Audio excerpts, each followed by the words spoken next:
अगर आपने अभी तक हमारा चैनल सब्सक्राइब नहीं किया तो अभी सब्सक्राइब करें और बेल आइकॉन को क्लिक करके हमारी लेटेस्ट वीडियोस के बारे में अपडेट जानें। हेलो बच्चों, ये बीएसटी 12th क्लास के लिए मैंने वीडियो बनाई है डीमोनेटाइजेशन के ऊपर। डीमोनेटाइजेशन तो आप सभी को याद होगा, 8 नवंबर 2016 जब रात 12 बजे के बाद 500 और 1000 रुपए के नोटों की नोटबंदी कर दी गई कि अब ये जो पुराने 500 के और 1000 रुपए के नोट हैं, अब से ये मार्केट में नहीं चलेंगे। जब नोट लीगल होते हैं तो उन्हें लीगल टेंडर कहा जाता है कि सरकार ने इनको एक कानून के दायरे में रखकर एक स्टेटस दिया हुआ है कि आप इनसे क्रय विक्रय कर सकते हो, कि कुछ सामान खरीद सकते हो, ठीक है।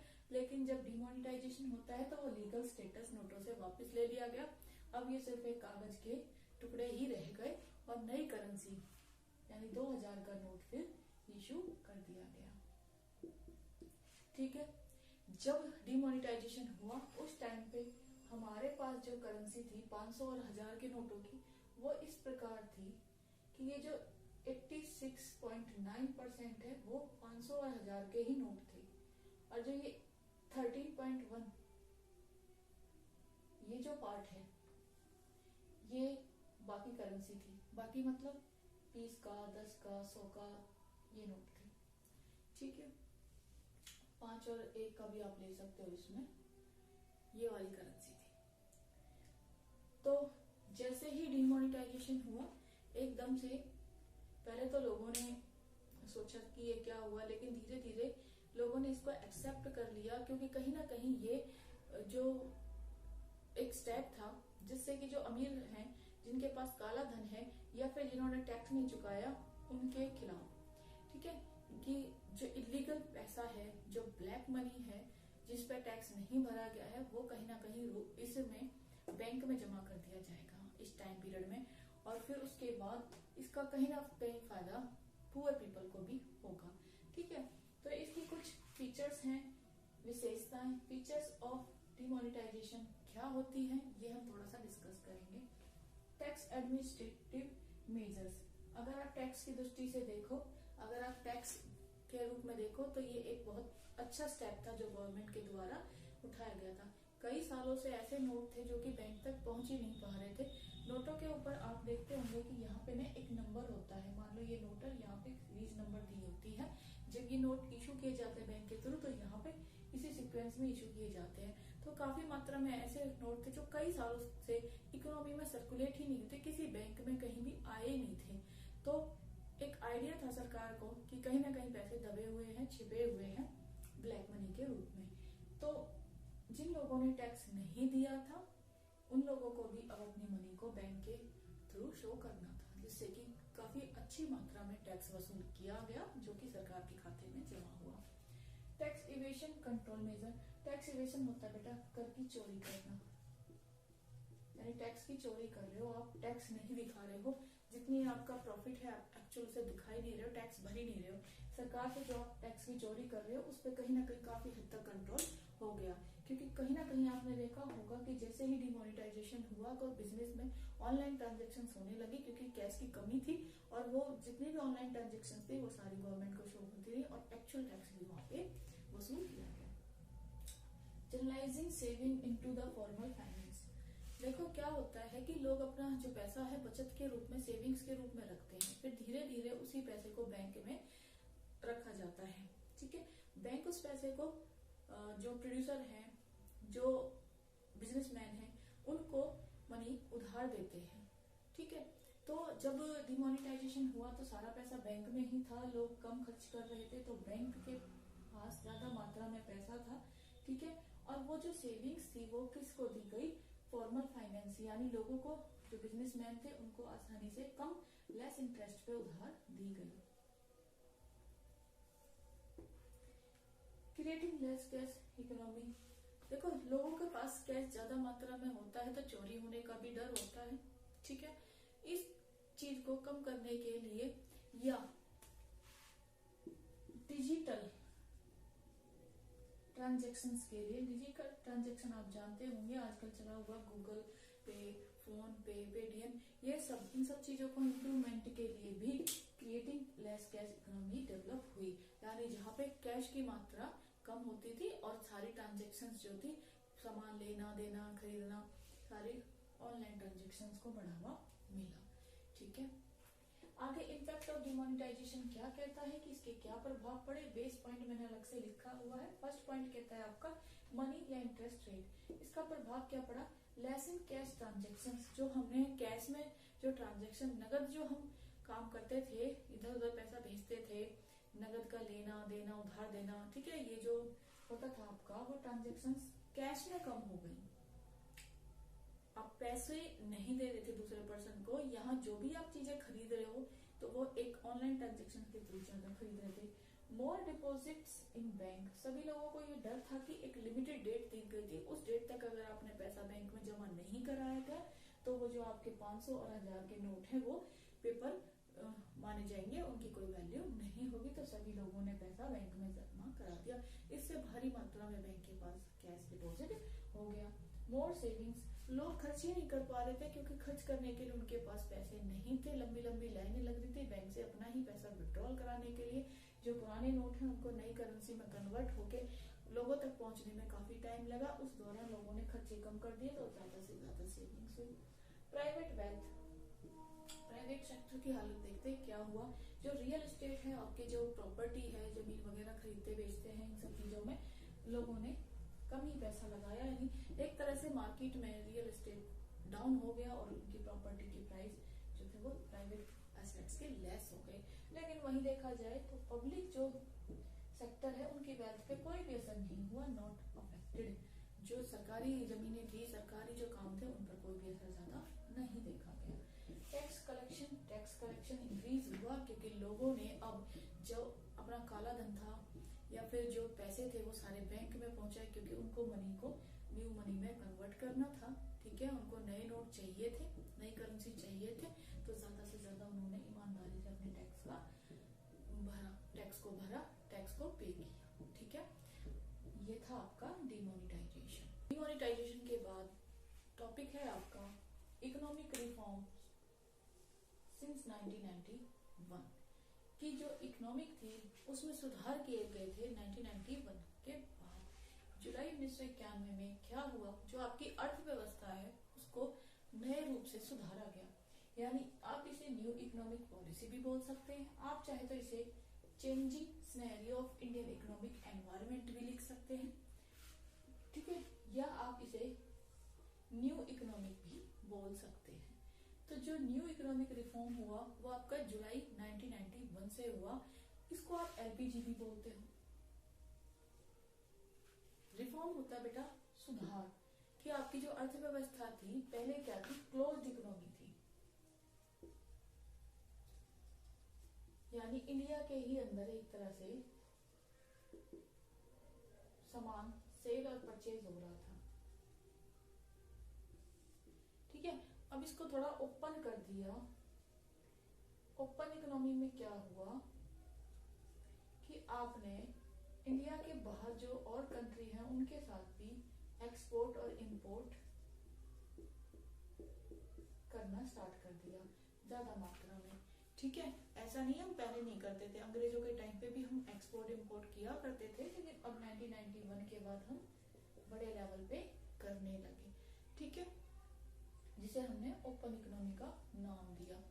तो यहाँ पे आपके जो मॉडर्न फादर ऑफ इकोनॉमिस्ट एक तरह से कहलाते हैं मनमोहन सिंह। 1991 में उनका बहुत बड़ा योगदान था इस एलपीजी में। ठीक है, इकोनॉमिक रिफॉर्म में। तो यहाँ पे हम पढ़ेंगे एलपीजी। एल मतलब बेटा लिबरलाइजेशन।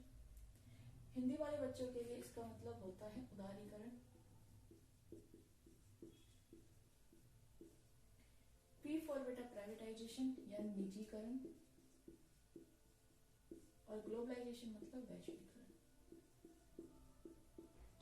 ठीक है, लिबरलाइजेशन क्या कहता है, लिबरलाइजेशन होता है to unshackling the economy from bureaucratic cobweb to make it more competitive।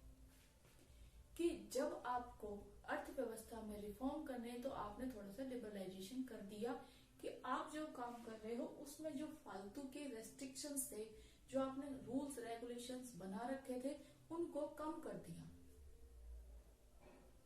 या सिंपल मैं कहूँ कि एक टीचर जैसे स्ट्रिक्टनेस के साथ बच्चों को पढ़ाता है और मारता था, अब वो कम कर दिया, बच्चों को बड़े प्यार से समझाने लगा।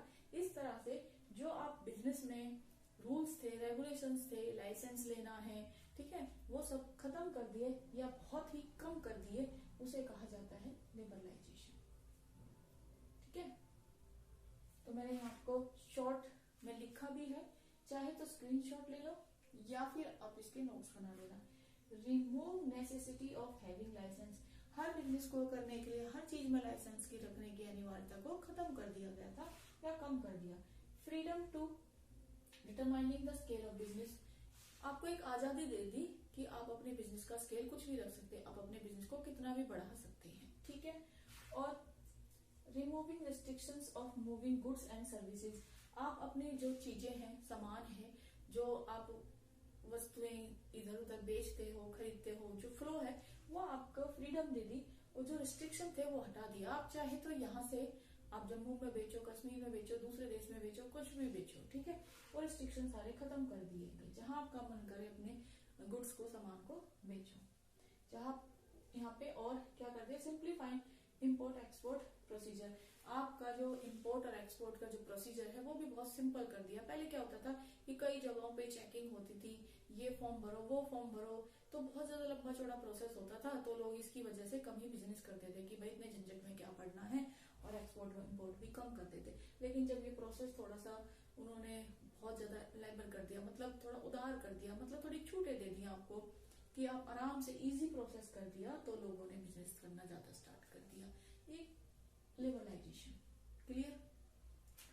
अब बेटा दूसरा है प्राइवेटाइजेशन। देखिए कुछ हद तक ये माना गया कि जो सरकार थी उस पर बहुत ज्यादा बर्डन था, ठीक है, जो सरकारी जो सेक्टर्स थे, पब्लिक सेक्टर्स थे, जो बिजनेस थे, उनमें एक तो ये हो गया था कि वो प्रॉफिट ना के बराबर कमा रहे थे या घाटे में चल रहे थे, क्योंकि जो पब्लिक सेक्टर जो बिजनेसमैन थे वो उनमें क्या होता है कि गवर्नमेंट का काफी हद तक ये रोल रहता है कि जो जनता है, पब्लिक है, उसको कम कीमत पे चीजें दी जाए, चाहे फर्म या बिजनेस घाटे में ही क्यों ना चले।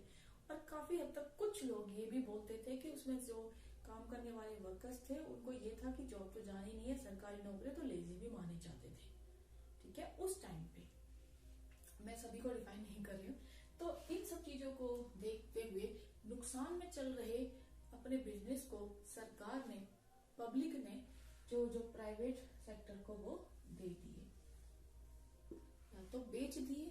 ठीक है, पब्लिक सेक्टर ने उनको खरीद लिया, क्योंकि देखो अगर कोई बिजनेस चल रहा है उसको अचानक बंद कर दोगे, मान लो 1000-2000 लोग उसमें जुड़े हुए हैं, तो एम्प्लॉयमेंट उनको मिला हुआ है, रोजगार, तो सबके काम धंधे नष्ट हो जाएंगे। ऐसी सिचुएशन से बचने के लिए ना एक बिजनेस को पब्लिक सेक्टर से यानी सरकार के हाथों से प्राइवेट सेक्टर को उनको बेच दिया जाता है। अब उनके मालिक कौन हो जाएंगे, प्राइवेट ओनर, वो अपनी मर्जी से प्रॉफिट के लिए काम करेंगे और उस बिजनेस को चलाएंगे। अंडरटेकिंग इज ब्रॉड, देखो यहाँ पे मैंने लिखा भी है, आइदर पार्शली और कंप्लीटली, खरीद लिया प्राइवेट सेक्टर वालों ने पब्लिक सेक्टर को। ठीक है, पब्लिक सेक्टर का जो बिजनेस है प्राइवेट सेक्टर को या तो पार्शली, मतलब यहाँ पे देखो मैं लिखा है, या तो आधा खरीद बेच दिया गया या पूरा ही बेच दिया, चाहे तो वो 50% बेचे, 75% बेचे या 100% भी, कंप्लीटली भी बेच दिया गया। किसको, मालिक कौन बन गया, प्राइवेट ओनरशिप के अंदर। ठीक है, उससे क्या फायदा हुआ, reducing fiscal burden of the government, जो गवर्नमेंट के ऊपर जो बर्डन था, देखो गवर्नमेंट ना ये भी करती है कि रोड भी बनवा रही है, डैम भी बनवा रही है, स्कूल भी खुलवा रही है, फ्री अस्पताल भी खुलवा रही है, तो इन सब चीजों का भी बर्डन, ठीक है, साथ ही साथ बिजनेस का बर्डन, तो बिजनेस का बर्डन तो कम से कम हुआ, वो पब्लिक को दे दी, जो पब्लिक का जो वो था बिजनेस, वो प्राइवेट सेक्टर को बेच दिया। स्पीडिंग अप इकोनॉमिक डेवलपमेंट, अब वो एक ही काम करेगी दिल लगा के, वो अब लोगों का भला कर रही है और रोड बनवा रही है, डैम बनवा रही है, हॉस्पिटल बनवा रही है, अपना ध्यान सेवाओं में लगाएगी, क्योंकि उसने बिजनेस से तो ध्यान हटा ही लिया, वो तो पब्लिक जो था बिजनेस वो प्राइवेट को दे दिया। ठीक है, तो स्पीड बढ़ गई, अपने देश की अर्थव्यवस्था सुधारने पे गवर्नमेंट ने ध्यान दिया। समझ गए, प्राइवेटाइजेशन में लोग जो काम करते हैं वो काफी एक्टिव होते हैं, उन्हें पता है कि जितनी मेहनत करेंगे उतना ही पैसा वो कमा पाएंगे, तो बड़े अच्छे से उन्होंने काम किया। ग्रोथ ज्यादा हुई और यहाँ पे उन्होंने प्रॉफिट भी ज्यादा कमाया प्राइवेट सेक्टर में। ठीक है, जिससे कहीं ना कहीं आपके देश की जीडीपी बढ़ गई और देश का डेवलपमेंट भी हुआ। डबल फायदे हुए, एक तरफ गवर्नमेंट अपना काम अपने इकोनॉमी को डेवलप करने में लग गई और दूसरा प्राइवेट सेक्टर के प्रॉफिट बढ़ने से भी यहाँ पे आपकी इकोनॉमी डेवलप कर देता है। आगे बेटा ग्लोबलाइजेशन। ग्लोबलाइजेशन होता है वैश्वीकरण। ये क्या कहता है कि जब आप integrating the economy with the rest of the world, दूसरे देश के साथ जुड़ जाते हो, कुछ सामान बेचने लगते हो या खरीदने लगते हो दूसरे देश के साथ, तो वहां आप सेल और परचेज वर्ड यूज ना करके एक्सपोर्ट और इम्पोर्ट यूज करते हो। जब आप बेच रहे हो तो वहां पे एक्सपोर्ट, और परचेज कर रहे हो तो इम्पोर्ट वर्ड यूज होता है। थोड़ा सा ध्यान दें, जब आप इंडिया से बाहर किसी भी कंट्री को, दूसरे देश को माल बेचो या खरीदो तो वहां आप एक्सपोर्ट और इम्पोर्ट वर्ड यूज करोगे। एक्सपोर्ट इम्पोर्ट वर्ड माइंड में आ जाएगा कि आप जो सेल परचेज काम कर रहे हो, खरीद रहे बेच रहे हो, वो दूसरे देश के साथ बेच रहे हो या खरीद रहे हो। तो ये काम सारा ग्लोबलाइजेशन में आया। ठीक है, इससे क्या फायदा हुआ बेटा? Free flow of goods and service. एक फ्री फ्लो हो गया, आप कितनी भी मात्रा में, मतलब आजादी मिल गई आपको, अपना सामान बेचो या इंपोर्ट करो या एक्सपोर्ट करो। फ्री फ्लो ऑफ कैपिटल, कितना भी बिजनेस में आप पैसा लगाओ, दूसरी कंट्री में भी आप पैसा लगाने लगे। ठीक है, और टेक्नोलॉजी भी इंपोर्ट एक्सपोर्ट करने लगे। जैसे हमने जापान से यहाँ पे क्या करी, मेट्रो बनानी सीखी। ठीक है, तो एक तरह से यही है ना कि हमने टेक्नोलॉजी भी शेयर करी। और मूवमेंट ऑफ पीपल, लोग भी आए। अब जापान के लोग यहाँ इंडिया में आए थे, तभी तो हमें मेट्रो बनाना सिखा के गए थे। एक लाइव एग्जांपल आपके सामने है। ठीक है, तो ये सारी चीजें कहलाती हैं आपकी एलपीजी या फिर economic reforms. Economic environment reform कह लो या न्यू इकोनॉमिक पॉलिसी कह लो।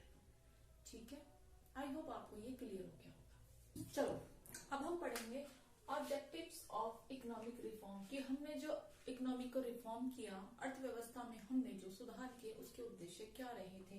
पहला था हमारा इंडस्ट्रियल सिस्टम। हमें अपने इंडस्ट्री सिस्टम को मॉडर्न करना था, थोड़ा सा आधुनिकीकरण करना था। ठीक है, तो उसके बाद हमने क्या किया, प्राइवेट इन्वेस्टमेंट्स। हमने अपने पैसे को प्राइवेट सेक्टर में इन्वेस्ट कर दिया, क्योंकि मैंने बताया कि गवर्नमेंट ने क्या करते थे, जितने भी पब्लिक सेक्टर्स थे उनको किसको दे दिया था, प्राइवेट को बेच दिया था। ठीक है, फॉरेन इन्वेस्टमेंट्स। फॉरेन इन्वेस्टमेंट्स क्या कहता है कि अब हमने विदेशी जो बिजनेसमैन थे उनको भी इनवाइट किया कि हमारे भारत में वो पैसा लगा सकते हैं, इन्वेस्ट कर सकते हैं, बिजनेस स्टार्ट कर सकते हैं। अनप्रोडक्टिव कंट्रोल, जितने भी अनप्रोडक्टिव कंट्रोल थे उनको हमने हटा दिया। और हमने क्या किया, इंडियन इकोनॉमिक को कनेक्ट कर दिया वर्ल्ड इकोनॉमिक से, यानी हमने अब अपने भारत को दूसरे देशों के साथ भी एक्सपोर्ट इंपोर्ट में अच्छे से जोड़ दिया। 6 पॉइंट आपका कहता है control on fiscal policy. Fiscal policy क्या कहती है आपकी, कि आपकी जो सरकार है वो किस तरह से खर्चे करती है जनता के ऊपर। तो हमारी जो सरकार है, आप देख रहे हो कि हमारा जो बजट है वो डेफिसिट में चल रहा है, यानी जो हमारे एक्सपेंडिचर हैं गवर्नमेंट के वो ज्यादा है, किससे, हमारी इनकम से। यानी हमें टैक्स कम मिलता है लेकिन पब्लिक के लिए गवर्नमेंट खर्चा ज्यादा कर देती है, तो उस पर भी कंट्रोल करने की बात की। आगे हमने फॉरेन एक्सचेंज रिजर्व, हमने जितने भी फॉरेन एक्सचेंज रिजर्व थे उन्हें बढ़ाने के लिए कदम उठाए। कि जो फॉरेन एक्सचेंज क्या होता है, विदेशी मुद्रा, यानी डॉलर, जापान का हो गया, जैसे यूरो। ठीक है, इस तरह से जो विदेशी करेंसी है उसको हमें भारत में रिजर्व रखना है, ताकि जब भी हम आगे इंपोर्ट करें तो हम फॉरेन करेंसी पे कर सकें। ठीक है, या फिर हमें वर्ल्ड बैंक में हमने ना जो लोन लिया है वर्ल्ड बैंक से, उस पे जो हमें इंटरेस्ट देना पड़ता है वो भी हमें विदेशी जो मुद्रा है, यानी जो आपकी फॉरेन करेंसी उसी में पे करना होता है, उसमें भी ये काम आ जाती है। पब्लिक सेक्टर, पब्लिक सेक्टर क्या कहता है आपका, कि पब्लिक सेक्टर में क्या था कि पब्लिक सेक्टर को अब यहाँ पे काफी हद तक तो हमने प्राइवेट सेक्टर को दे ही दिया था, और जो गवर्नमेंट के अंडर कंट्रोल में थे उन पे ध्यान दिया गया ताकि हमारी इकोनॉमी डेवलप कर सके। पब्लिक सेक्टर कुछ ही गवर्नमेंट के हाथ में रह गए, जैसे कि आपका रेलवे रह गया। ठीक है, और आपके ये जो ऑटोमोबाइल होते हैं ना, आपका डिफेंस मिनिस्ट्री, ये सब ये जो पब्लिक के ही पास, पब्लिक सेक्टर के पास थे, इन्हें प्राइवेट को नहीं दिया गया था। Steps taken by the Indian government. अब इन उद्देश्यों को प्राप्त करने के लिए जो ये गोल रखे, हमने गोल तो रख दिए, इनको प्राप्त करने के लिए हमें क्या लेने पड़े, कुछ स्टेप्स लेने पड़े। न्यू इंडस्ट्रियल पॉलिसी, हमने एक नई इंडस्ट्रियल पॉलिसी बनाई। इस पॉलिसी में क्या किया, हमने यहाँ पे क्या किया कि हमने जो फालतू के रेस्ट्रिक्शन लगा रखे थे कि हम ये एक्सपोर्ट नहीं करेंगे, वो इंपोर्ट नहीं करेंगे, ये सब हमने हटा दिए, थोड़ा फ्रीडम दे दी, ठीक है। और हमने यहाँ पे जो हमारे फॉरेन इन्वेस्टर्स हैं उनको भी थोड़ा सा और रिलैक्सेशन दे दिया कि आप इतना परसेंटेज, जैसे हमने रेस्ट्रिक्शन लगा रखी थी कि आप 50% के मालिक इंडिया में नहीं बन सकते, वरना आप इंडिया में फिर से मालिक बन जाओगे, ठीक है। जैसे अंग्रेजों ने किया था हमारे बिजनेस में, व्यापारी बन के ही आए थे और फिर धीरे धीरे मालिक बन गए। तो यहाँ हमने वो रेस्ट्रिक्शन एक्स्ट्रा हटा दिए। अब यहाँ आप देखते हो कि कहीं कहीं फॉरेन जो विदेशी कंपनी है 74 और कहीं कहीं तो 100% भी इन्वेस्ट कर रही है।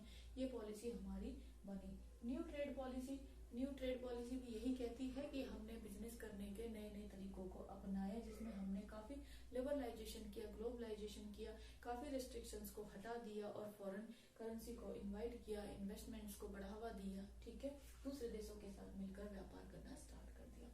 फिस्कल रिफॉर्म्स, फिस्कल रिफॉर्म्स यही कहता है कि हमने जो राजकोषीय पॉलिसी थी उनमें भी सुधार किया। सरकार ने अपने खर्चों को कम किया ताकि हमारा जो डिफिसिट है, हमारा जो बजट है, जो हमारे खर्चे हैं ज्यादा हैं, इनकम कम है, उसको सुधारा जा सके। मॉनेटरी रिफॉर्म, मॉनेटरी रिफॉर्म क्या कहता है बेटा कि जब बैंक, जैसे आरबीआई सबसे बड़ा बैंक है, वो कंट्रोल करता है बाकी बैंक्स को और वही डिसाइड करता है कि बैंक रेट क्या रखें। इंटरेस्ट पे जब आपको पैसा दिया जाता है तो इंटरेस्ट जो दिया जा रहा है वो कितना रखा जाए, 5%, 6%, ये सब कौन डिसाइड करता है, आरबीआई। आरबीआई के जो इंस्ट्रक्शंस होते हैं उनको बैंकों द्वारा फॉलो किया जाता है और ये इंटरेस्ट रेट सारा मॉनेटरी रिफॉर्म में आ जाता है कि कितना पैसा इकोनॉमी में जाना चाहिए, कितना बैंकों में वापस जाना चाहिए, नोट कितने आप छाप सकते हो, इश्यू कर सकते हो, ये सारी चीजें आपकी मॉनेटरी रिफॉर्म में आ जाती है। रिफॉर्म्स, कैपिटल मार्केट में क्या होता है, सिक्योरिटीज होती है। क्या होती है, सिक्योरिटी, जो शेयर्स मार्केट होती है आपकी, शेयर्स मार्केट जो आपकी होती है, जो आप सिक्योरिटीज एक्सचेंज करते हो यानी परचेज करते हो, सेल्स करते हो, ये सारा शेयर मार्केट का काम है, ठीक है। तो ये कैपिटल मार्केट में आपने रिफॉर्म करने के लिए सेबी को स्टैब्लिश करा, security exchange board of India 1988, ठीक है। तो ये भी सरकार के द्वारा उठाया गया एक कदम था।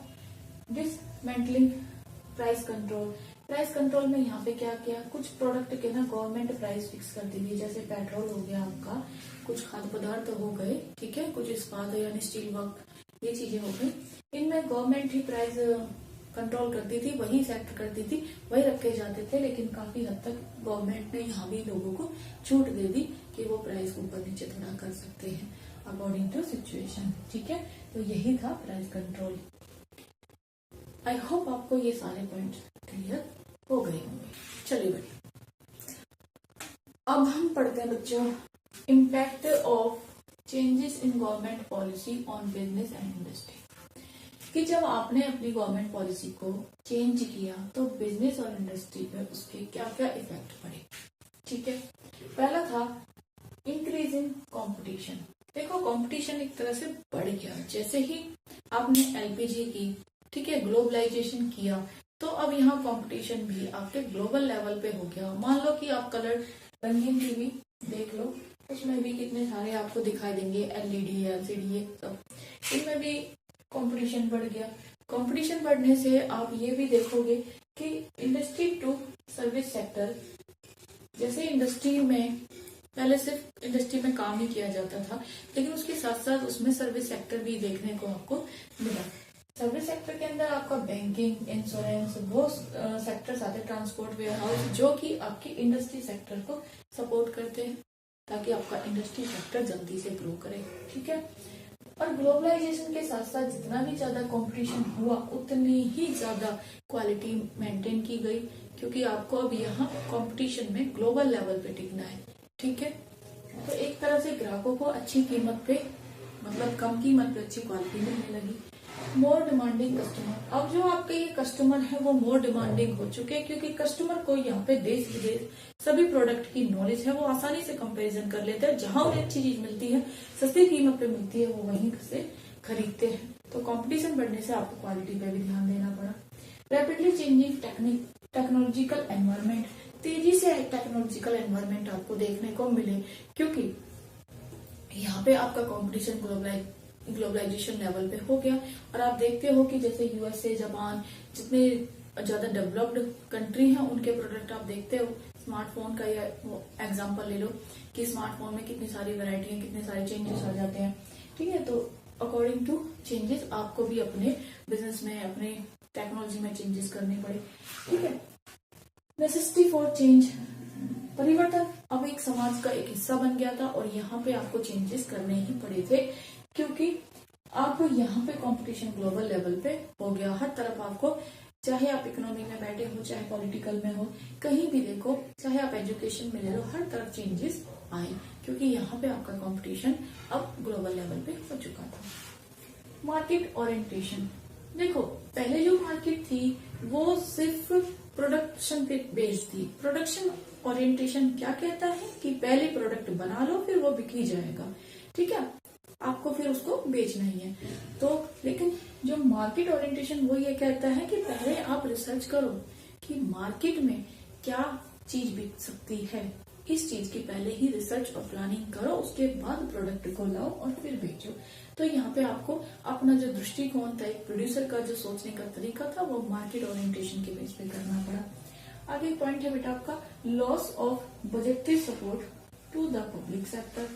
पहले गवर्नमेंट क्या करती थी, एक बजट देती थी अपने पब्लिक सेक्टर में बिजनेसमैन को कि हम ये आपको एक तरह से ग्रांट होता है बेटा, एक पैसा, बजट, एक बिजनेस में पैसा इन्वेस्ट करना, वो गवर्नमेंट लगाती थी।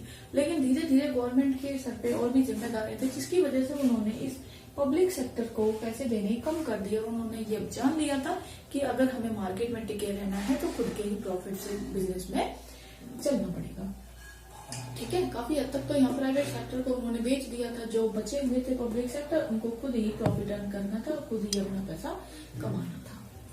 ये सारे इम्पैक्ट थे, जो चेंजेस थे वो गवर्नमेंट पॉलिसी के बिजनेस और ट्रेड पर पड़े, इंडस्ट्री पर, ठीक है। आगे impact of privatisation on industry and business in India. कुछ बिजनेस और इंडस्ट्री पे प्राइवेटाइजेशन के भी इफेक्ट पड़े। तो प्राइवेटाइजेशन के इफेक्ट क्या पड़े वो हम ध्यान देंगे यहाँ पे। Freedom in management, private sector पे जो लोग काम करते थे उन पे गवर्नमेंट का कोई इंटरफेरेंस नहीं था या ना के बराबर था, तो उनका मैनेजमेंट का तरीका बिल्कुल फ्री था, वो जैसा चाहे अपने बिजनेस को मैनेज कर सकते हैं। सेकंड है बच्चों आपका increase in competition. Competition increase हो गया तो प्रोडक्शन ज्यादा मात्रा में हुआ, क्वालिटी अच्छी देनी पड़ी, क्योंकि आपका यहाँ पे कंपटीशन ज्यादा था। जब कंपटीशन बढ़ जाता है तो बेनिफिट ऑटोमेटिकली कस्टमर का ही होता है। क्यों? क्योंकि कस्टमर को कम प्राइस पर अच्छी क्वालिटी मिल जाती है। Reduction in political interference. अब यहाँ पे देखो कि जो पॉलिटिकल इंटरफेरेंस था, जो आपके गवर्नमेंट है, लीडर्स है, नेता है, आपके बिजनेस में इंटरफेयर करते हैं, वो ना के बराबर हो गए, क्योंकि यहाँ पे ऑनर कौन है? Private person. Increase in responsibility. देखो भाई, जब बिजनेस करोगे तो जिम्मेदारियां भी बढ़ती हैं, समाज के प्रति आपका जो जिम्मेदारी है वो बढ़ जाती है। तो यहाँ पे रिस्पॉन्सिबिलिटी बढ़ गई, किसकी? प्राइवेट ओनर की। समाज के लिए भी उसको काम करने पड़ते हैं, जैसे कि पोल्यूशन ना फैले, जहाँ पे आपने फैक्ट्री की है वहां पे लोगों को रोजगार ज्यादा से ज्यादा मिले, ठीक है, और लोगों को मिलावट वाली चीजें ना मिले, अच्छी चीजें कम कीमत पर मिल जाए। Increase in efficiency. अब बच्चों प्राइवेट वालों को तो यही है कि भाई कभी भी काम से निकाला जा सकता है, तो काम बड़ा ईमानदारी से करना है, अच्छे से करना है। तो यहाँ पे मेहनत से काम हुआ तो इफिशियंसी ऑटोमेटिकली बढ़ गई। इफिशियंसी बेटा कम लागत में आप काम को अच्छे से करके दे रहे हो, ठीक है। Increase in the rate of industrial growth. जब आप कम कीमत पे चीजें बनाओगे ऑटोमेटिकली आपकी जो सेल है वो बढ़ जाएगी, प्रॉफिट बढ़ जाएगा, और जब प्रॉफिट बढ़ेगा तो आपकी ग्रोथ भी बढ़ जाएगी। जीडीपी भी आपकी बढ़ जाएगी। जीडीपी मतलब एक साल में आप पूरे भारत में कितना प्रोडक्शन कर रहे हो या सर्विसेज प्रोवाइड कर रहे हो। तो इस तरह से ये इम्पैक्ट है प्राइवेटाइजेशन की। ठीक है, तो इन शॉर्ट अगर मैं बताऊं आपको कि पॉजिटिव ही इम्पैक्ट बड़ा अच्छा ही हुआ जब एलपीजी हुई, तो इकोनॉमिक रिफॉर्म हुई और आपके देश ने तरक्की की। ठीक है, तो इससे गवर्नमेंट को, हम भारतवासियों को, इंडियन पर्सन को, सभी को बेनिफिट्स मिले। ठीक है, तो ये सब आपको समझ में आ गया होगा।